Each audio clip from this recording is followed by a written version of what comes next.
Uncle said to dig the garden. My husband fell into a coma after being stabbed by a random attacker. During his hospitalization, my 4-year-old niece came to visit and suddenly said that. I didn't understand the meaning, but it made me smile, thinking that she was trying to cheer me up. However, next to me, my niece's mother was grimacing with a pale face. She then revealed to me the mysterious power that my niece possessed. Uncle has something else to say. As my niece continued to speak, I began to tremble with fear at the horror of the facts. My name is Lily, a 33-year-old part-time housewife. I work as a web designer in an IT-related company. I married my husband, Nicholas, who is 5 years older than me, 3 years ago and bought a house with a garden on loan at that time. My husband is a wonderful person who is bright, gentle, and full of consideration for others. He became an irreplaceable existence for me as soon as we met, and that never changed even after we got married. We were bound by strong love and trust, and we believed that we would continue to live happily ever after. However, I never imagined that such a sad incident would happen. It all started when my father-in-law received a terminal diagnosis. Nicholas's parents' house is not far from our home, and his mother has already passed away. His younger brother Vincent and his wife and their 4-year-old daughter live with his father.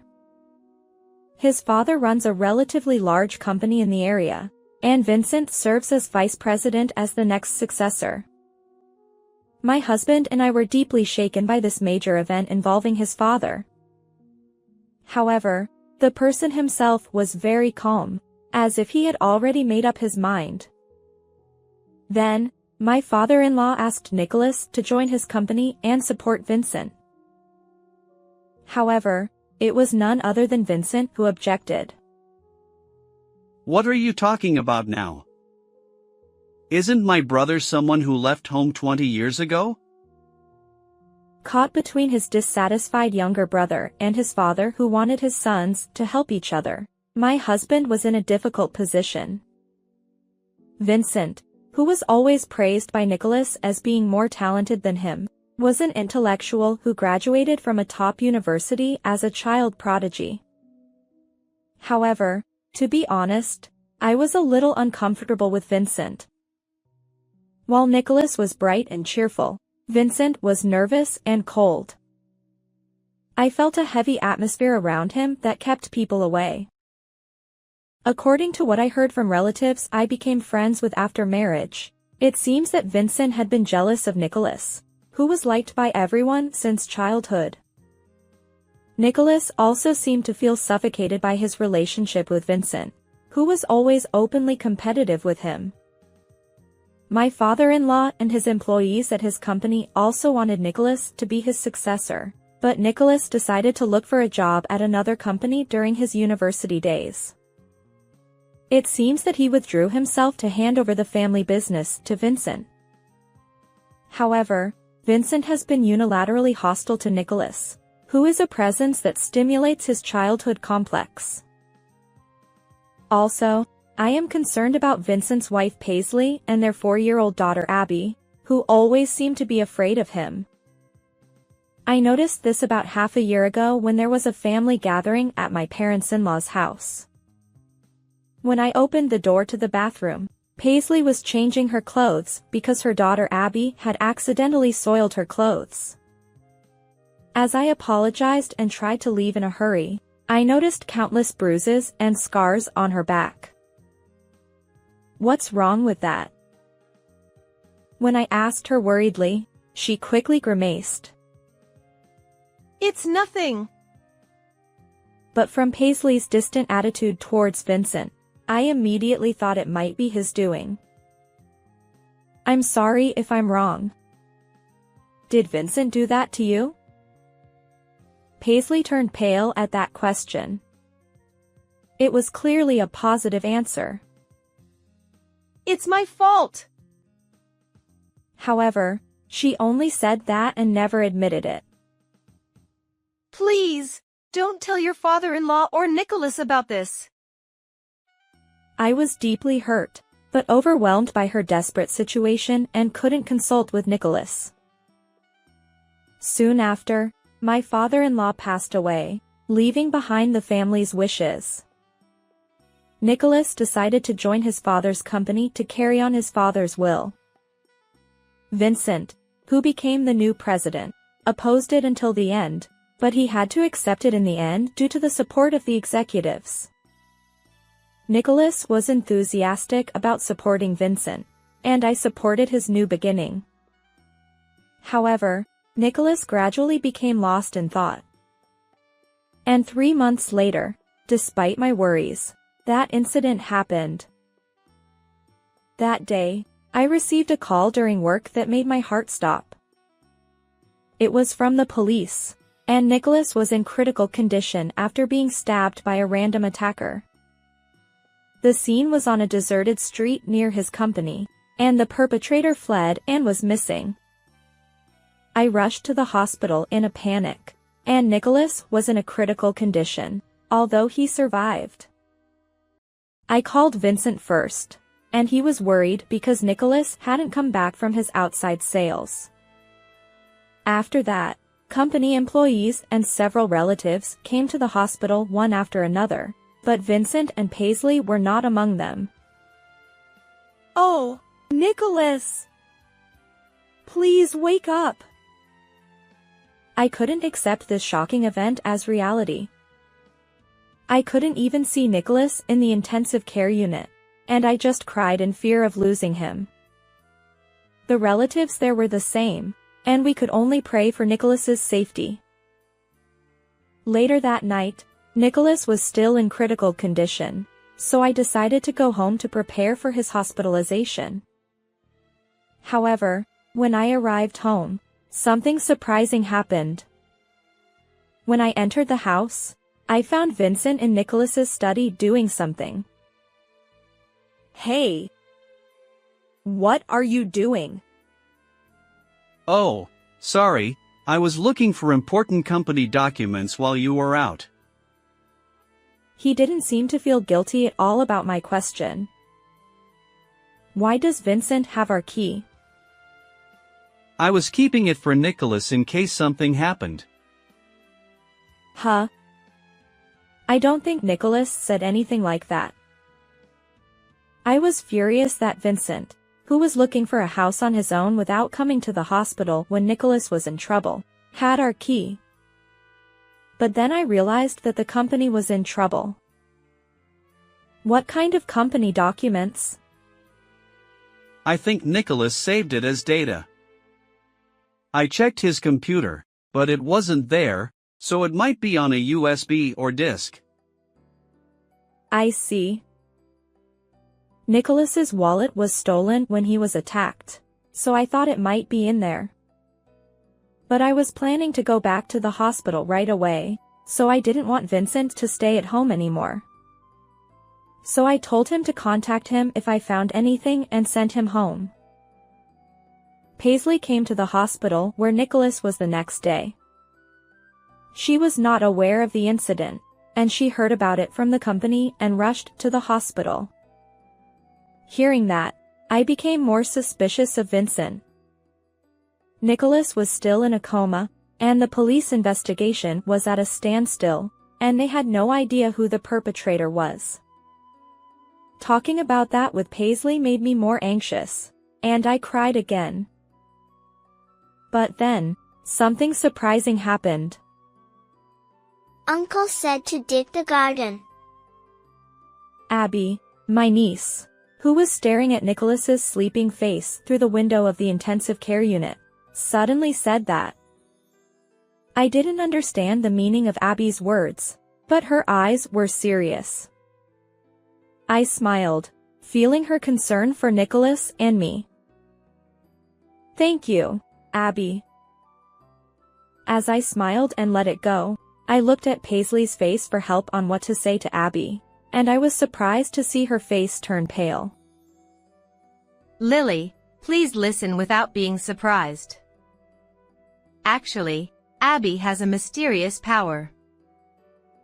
Paisley's story was hard to believe at first. Abby's mysterious power is the ability to sense changes in blood relatives. She realized this about half a year ago. Grandpa has something bad in his stomach. Paisley didn't understand Abby's sudden words and laughed it off like I did a few minutes ago.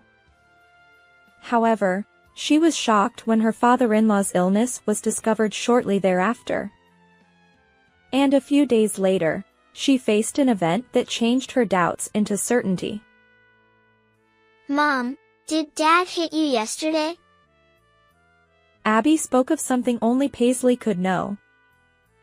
Vincent is a dishonest person who hits invisible parts of her body instead of her face, so it's rarely noticed by others.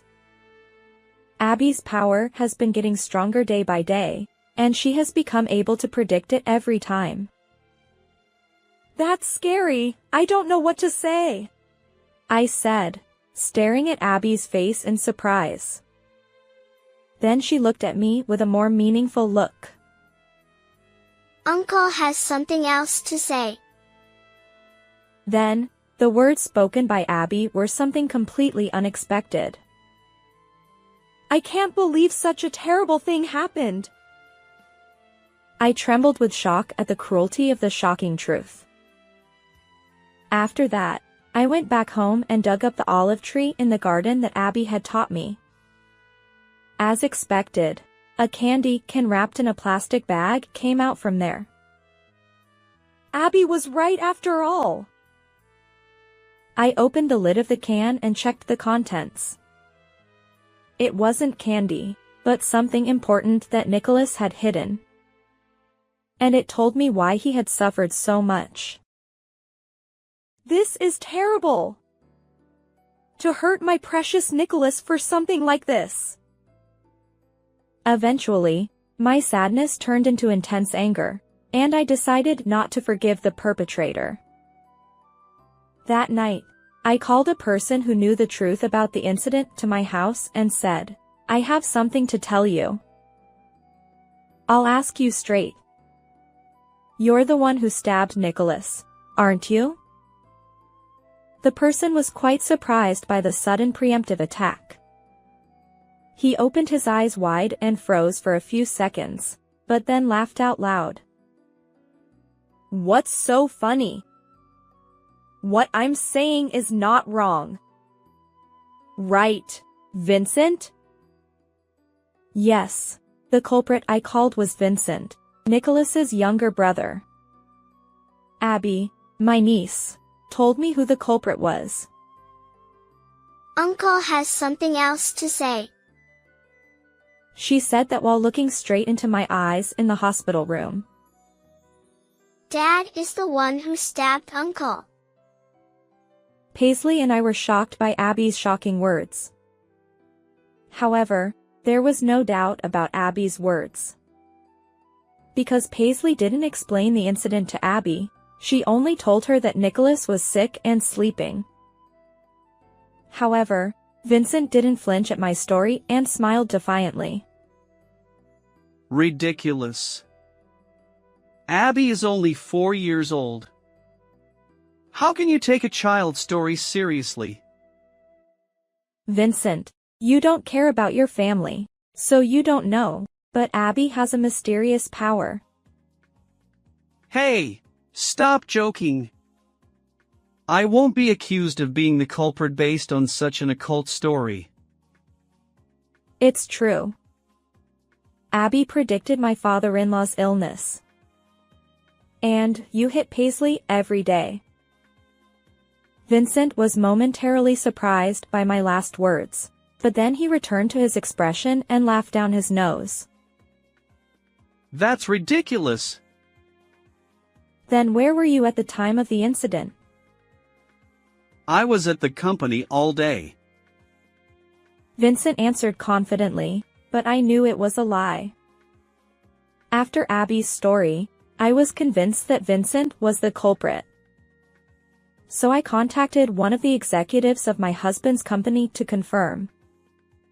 Then it turned out that Vincent, who had behaved as if he were at the company, had been out all day. So what? Yesterday, I was visiting clients alone from the morning. But there's no need to explain that when Nicholas is in trouble. Then who is the client? Explain step by step where you went. Vincent sighed heavily. Stop it already. It's too rough to accuse me of being the culprit without evidence. If you insult me anymore, I'll sue you for defamation. Then he laughed at me with a relaxed look and turned his back. Wait a minute. Can you say that even after seeing this? Vincent, who turned around at my call, opened his eyes wide the next moment. This is what you were looking for, right? What was in my hand was a USB memory and an IC recorder. It was something I took out of a candy can Nicholas buried in the garden. Hey! Where did you find that? Surprised? Abby told me where it was. But I was surprised when I checked the contents. I never thought that you, the president, would do such a thing. What? Did you open it? Of course. It's important evidence that Nicholas went out of his way to bury in the garden. I then operated the IC recorder in my hand and played back the audio data. Vincent's voice requesting money as a reward for ordering a large amount from a trading partner flowed out from there. That's not all. You embezzled the company's money too, didn't you? There is a lot of evidence in the USB, such as secret account balances and evidence data like hidden account books. I had told the executive of the company that Nicholas trusted that these things had been found. Then he told me that Nicholas had collected evidence of Vincent's misconduct and was planning to demand his dismissal as president at the next board meeting. Nicholas probably warned you directly. But Vincent didn't listen to Nicholas and tried to get the evidence back. That's why Nicholas went out of his way to hide it there. Vincent, who was confronted with evidence of misconduct, was no longer relaxed. He turned pale and trembled nervously. I'm going to show this data to the police. Then they will investigate Vincent's actions in more detail. I think they will find evidence that you are the culprit soon. Shut up. I won't let you do that. The next moment, Vincent revealed his true nature and lunged at the evidence in my hand. Admit it, huh? You did fraud at the company and stabbed Nicholas, right? Ah, damn it. This is annoying. Yes. I did it. He finally confessed as he glared at me with a devilish expression, while I dodged him nimbly. Why? Why did you do such a horrible thing to Nicholas? Nicholas always cared about you, didn't he? Shut up. I hated his hypocritical attitude all along. Please, turn yourself in. Ha! Are you kidding me? Vincent's eyes bulged and he loosened his necktie, as he stepped closer and closer to me. Hey, what are you going to do? Now that it's come to this, I'll send you to heaven too. Nicholas won't survive anyway.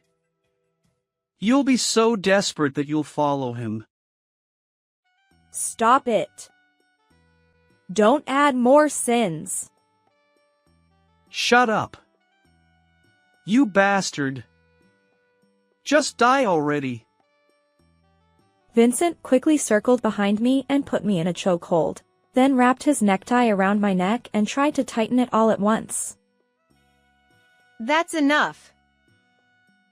But at that moment, the closet door in the room suddenly opened, and Paisley, who had been hiding inside, jumped out. How long have you been there? I've been there all along. To record all your evil deeds. She said that and showed Vincent the video camera she had in her hand. Paisley, who had heard the identity of the culprit from Abby with me at the hospital, left Abby at the executive's house and offered to help me. Paisley, you bastard. Do you know what will happen if you define me? Vincent changed his target from me to Paisley and tried to pounce on her. But before him, I quickly stuck out my foot and he stumbled and fell over. He hit his knee on the corner of the table and curled up in pain. Damn it! You all are getting in my way. I'll send you both to the other world. Vincent was completely out of his mind and tried to get up unsteadily. But then, the siren of a police car could be heard from afar. Hey! Paisley! Do you know what will happen if you go against me? Of course I did. I'm not going to let you do whatever you want to me anymore. You're kidding, right? If I get arrested, you and Abby will be homeless. Too bad for you. I've been putting up with you for Abby's sake, but I've always hated you. And you're not the kind of father Abby needs anymore. Don't say that. I love you. Vincent was completely bewildered by Paisley's unusually strong attitude and couldn't hide his panic. He still tried to coax her, but he was rejected and lost his composure. He turned to me and changed his attitude completely, and suddenly apologized. Please forgive me. I'll pay you as much money as you want. Just let me go. What? Are you kidding me? I'll never forgive someone like you who has rotten guts. Don't say that. I'll change my heart from now on. Yeah. It's too late for that, but I hope you do. Please reflect on your actions in prison. Soon after, the police arrived and Paisley and I submitted the evidence and the video camera data. Vincent, who was paralyzed with shock and couldn't move, resisted while crying, but was dragged by the police officer and put in the patrol car. And just at that moment, a call came from the executive of the company who was taking care of Abby. Apparently, Abby said, I have something to tell Mom right now. Abby says Nicholas is about to wake up. You're okay now. And as Abby said, Nicholas woke up safely the next day. After that, Vincent confessed everything to the police and went to prison. He had a mistress, and he apparently did something illegal to please her. Paisley divorced Vincent and claimed $30,000 in damages, $100,000 in child support for Abby, and another $20,000 from his mistress. I also demanded $20,000 in compensation for Nicholas's incident. Vincent ended up selling the house he inherited from his father, and used all of it to pay for the damages, and became penniless. On the other hand, Nicholas recovered quickly and became the president of the company. We are bound by a stronger bond than ever and live happily. Paisley worked at Nicholas's company while raising Abby. My husband and I decided to support the two of them who helped us from now on. How did you like this story? Please subscribe to the channel. See you in the next video.